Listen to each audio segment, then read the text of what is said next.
kiosco.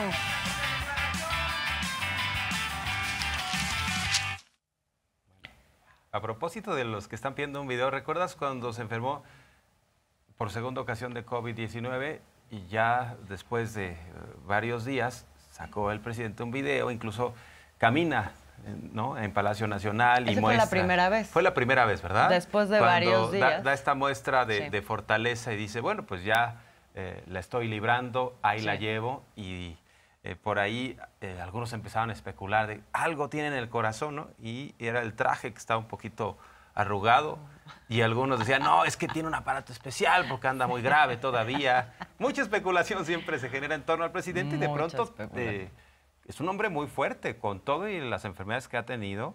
De pronto aparece en el campo de béisbol, ¿no? Ahí bateando con sus amigos. Esa ocasión, hay que recordar, en esa ocasión fue hasta como el quinto día que salió en un video. Y en la segunda ocasión sí salió al siguiente día en un video y que se medía la temperatura y se medía la oxigenación y todo. Pero pues bueno, o sea, cada contagio, cada circunstancia pues será diferente y exige un tipo de reposo también diferente y lo importante, como dices, es este parte médico muy preciso que vamos a escuchar en este momento por parte del doctor Alcocer, el secretario de Salud, sobre la salud del presidente.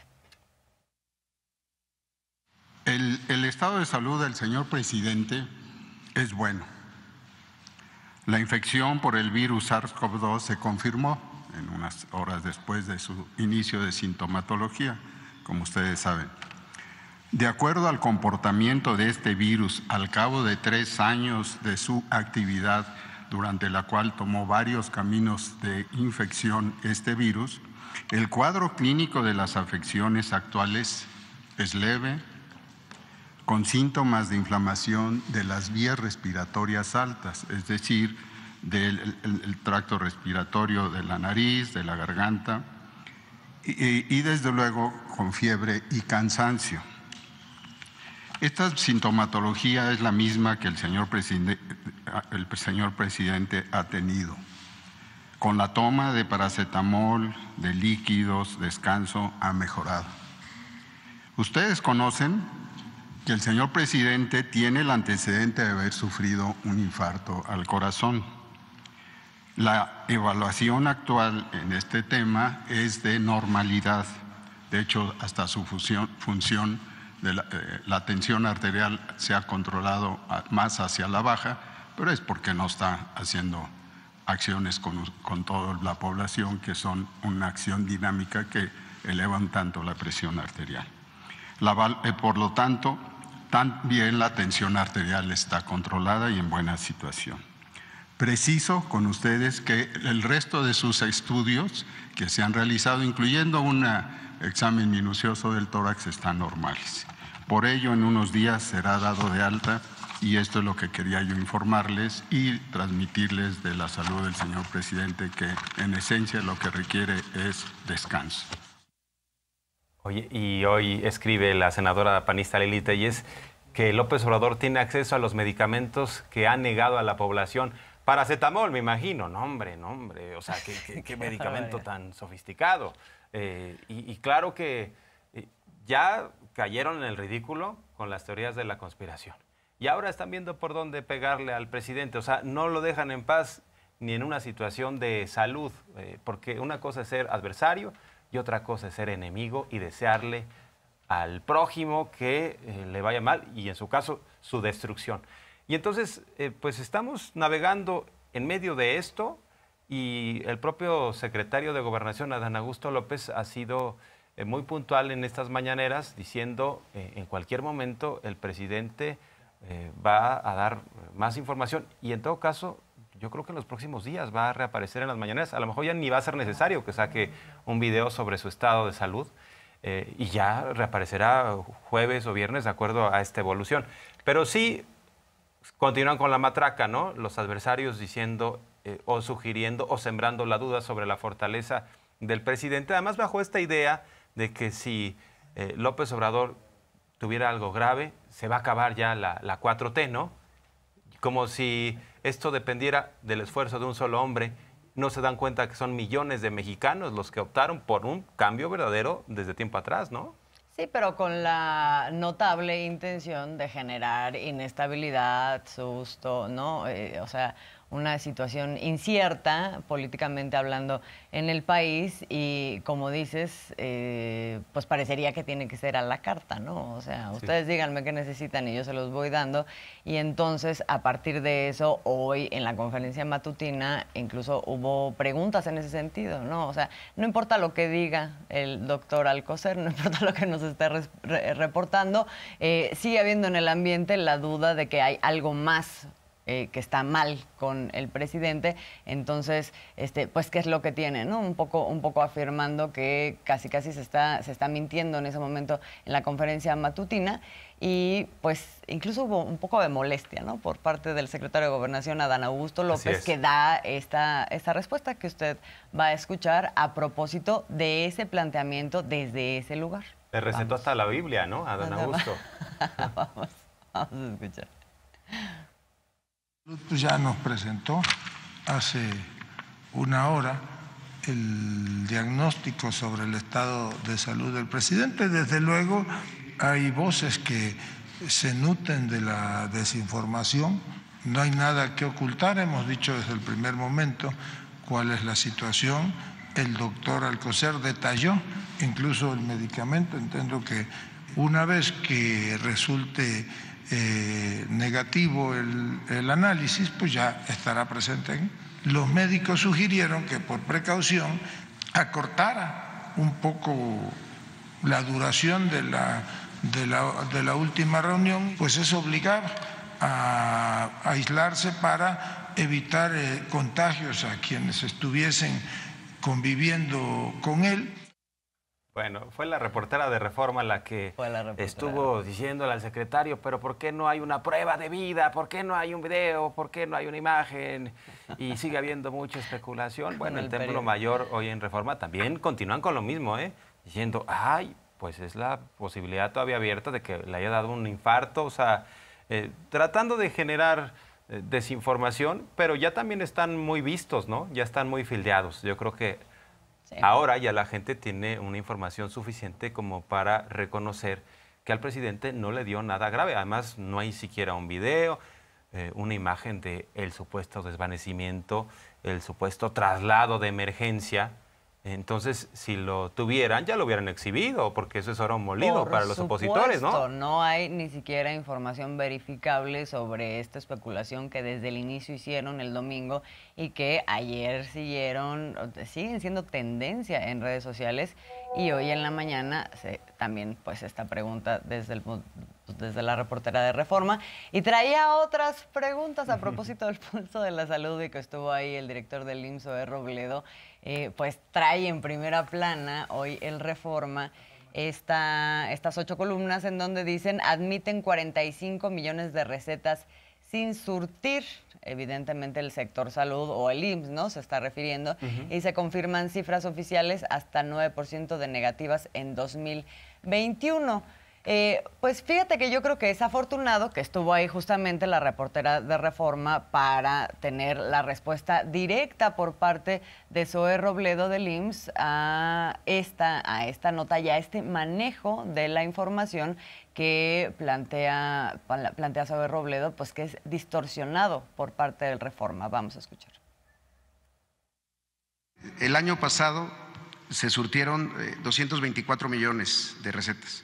No hay 224 millones de personas en México, no hay 224 millones de derechohabientes en el Seguro Social.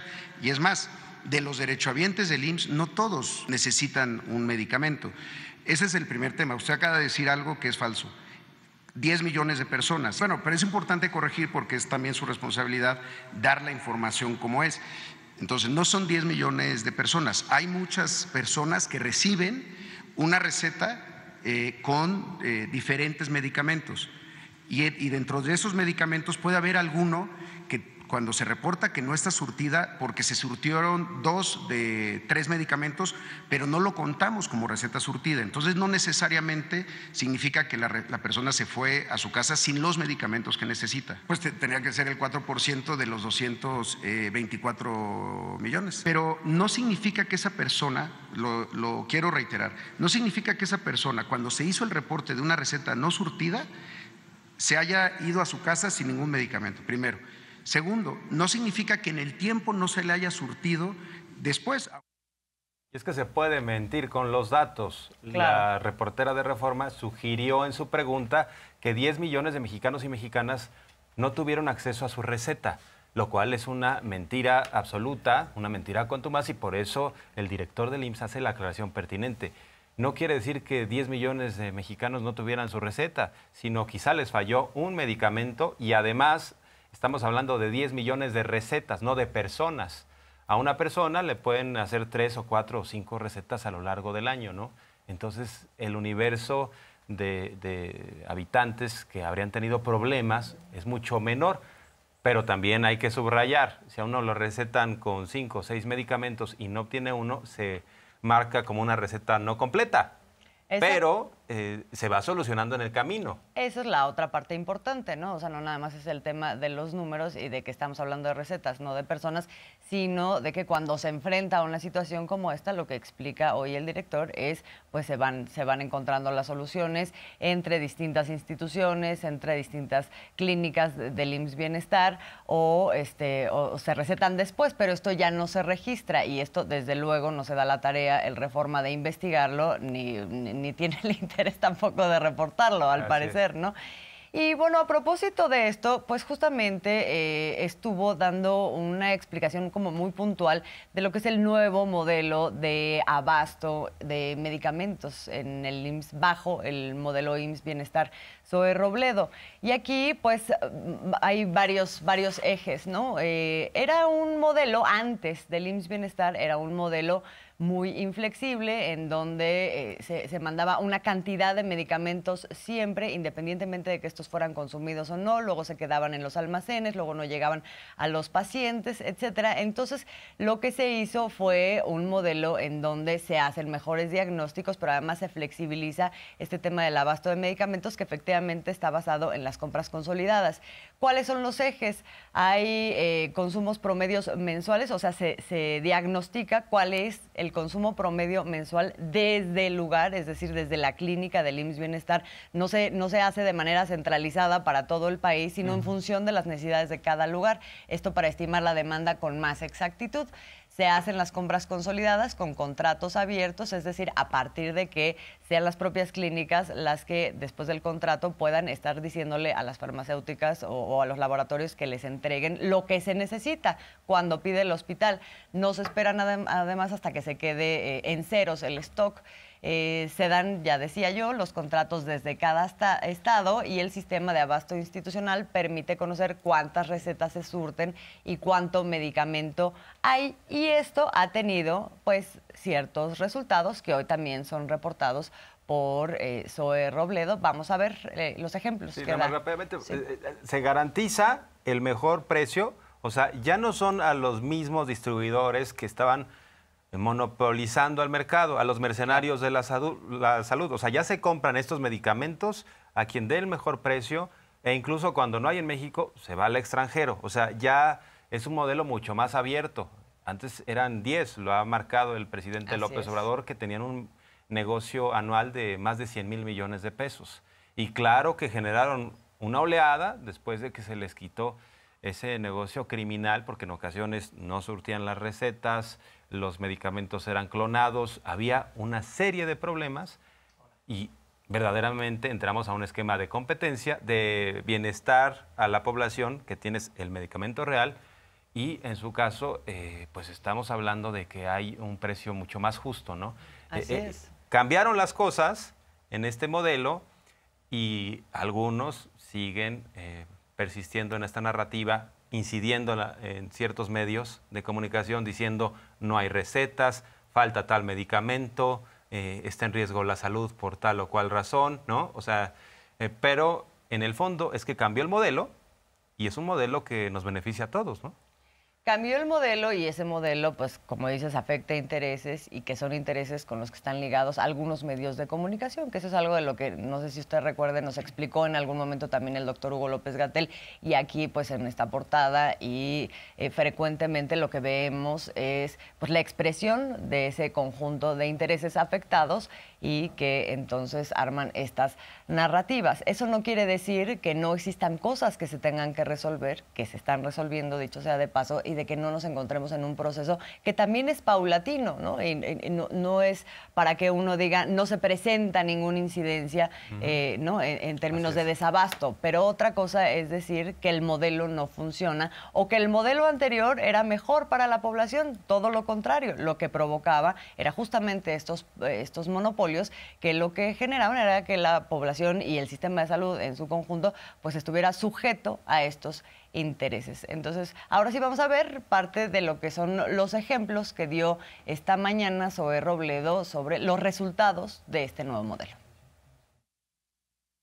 La triple optimización tiene que ver primero con la parte clínica o terapéutica, es decir, se juntan un grupo de médicos especialistas de cada padecimiento para identificar cuál es el mejor tratamiento disponible en el mundo, sin tener un criterio administrativo, simplemente qué es lo mejor que hay y se ponían de acuerdo para identificarlo. La segunda tenía que ver con la parte poblacional o de salud pública, es decir, cuánto de ese medicamento se necesitaría, en qué tipo de presentación, a partir de las características del pueblo de México, para poder hacer el cálculo de todo el sector. Y al final ya entraba la parte económica, es decir, con la fuerza de una compra consolidada, pues se puede disminuir los precios, generando ahorros, pues para comprar medicamentos que muchas veces por su costo se dejaban de comprar. Aquí se pueden ver algunos de las primeras logros, de los primeros resultados. Primero en el número de piezas, en el número de claves, es decir, en el número de tipos de medicamento con los que cuenta cada unidad. Se trata de 472% más claves en centros de salud. Había centros de salud que manejaban 50 claves nada más y que hoy están arriba de 150 claves. Y en el segundo nivel un incremento de 263 claves. ¿Cómo son los resultados del abasto? Esto es el año 2022, comparando de abril a marzo. Abril pues todavía está corriendo en 2023 y esto es lo que nos permite ver cómo fue el abasto mes con mes y cómo fue incrementando hasta llegar hoy a un 98%. Y en la parte de las barras, el número de millones de recetas que se han surtido. Solamente para darles el dato, en 2022 ha sido el año de mayor surtimiento de recetas en el IMSS, con 224 millones de recetas surtidas. Bueno, ahí lo que podíamos ver en este gráfico justamente es el hecho de que ya nos encontramos por encima de un abasto del 90%, en muchos lados ya del 95% en los estados en donde ya se está implementando el IMSS Bienestar, y este es un proceso que se encuentra vivo, abierto y sigue evolucionando. ¿Cómo se puede refutar este modelo? Difícilmente, con los datos. Como vemos, ¿no? O sea, los estados que le entraron al modelo del IMSS Bienestar tienen recetas surtidas con más del 90% y también médicos con más del 90%. ¿Cómo puedes refutar esto? ¿Cómo puedes decir? O sea, tienes que ser muy cara dura para señalar que el modelo de Chertorivsky, de Frenk, de todos estos que le hicieron tanto daño a la salud era mejor. Porque algunos sostienen, y esa es parte de la narrativa de la oposición, dicen, es que cuando lleguemos en 2024, si es que reconquistamos el poder, vamos a reinstalar el Seguro Popular, que no servía de nada, por ejemplo, y vamos a reinstalar el sistema de compras en el sector, que tampoco servía para nada. Pero bueno, aquí están datos irrefutables. También destacar que el subsecretario de Salud habló del COVID-19, ¿no? Se da este corte de caja de forma semanal, y todo está controlado, ¿no? Aún tenemos buenos datos, o sea, una perspectiva a la baja, ¿no? En lo que hace que a no contagios. solamente son buenos datos, algo que comentaba hoy el doctor López-Gatell es que este porcentaje que va a haber en camas y en camas con ventiladores, que me parece que el 3% y el 1%, pues un poco ya va a ser la norma y no solamente de contagios por COVID, sino de lo que refleja la cantidad de personas que se encuentran en las clínicas de salud, que pues luego también por resfriados o todo. Y entonces ya estamos en una especie de normalidad que, recordemos también, es una normalidad en donde entra unas subidas y bajadas de contagio por COVID en diferentes estaciones del año. Tuvimos un periodo de esta meseta larga durante más de 7 semanas, prácticamente 8 semanas, seguida de un periodo donde ya está más rápidamente reduciéndose. Esto es el indicador 1, que es el de casos estimados. Vamos a ver el siguiente, y es el de la ocupación hospitalaria. 3% de las camas generales dedicadas a personas con enfermedad respiratoria que requiere hospitalización están ocupadas, y 1% de las camas para personas críticamente enfermas. Es muy probable que estos números, el 3 y el 1%, o cifras semejantes, sea ya el comportamiento general de la ocupación hospitalaria para enfermedad respiratoria aguda. No necesariamente representa COVID de manera específica. Esta es la ocupación permanente que pueden tener las unidades hospitalarias. Deja de ser ya un indicador de gran utilidad para COVID. Finalmente, el indicador de mortalidad, que es un indicador muy trascendente. Aquí sí es el caso de defunciones que están asociadas con COVID. Vemos que tenemos en las últimas 2 semanas menos de 2 dígitos de ocurrencia en la cifra promedio diaria.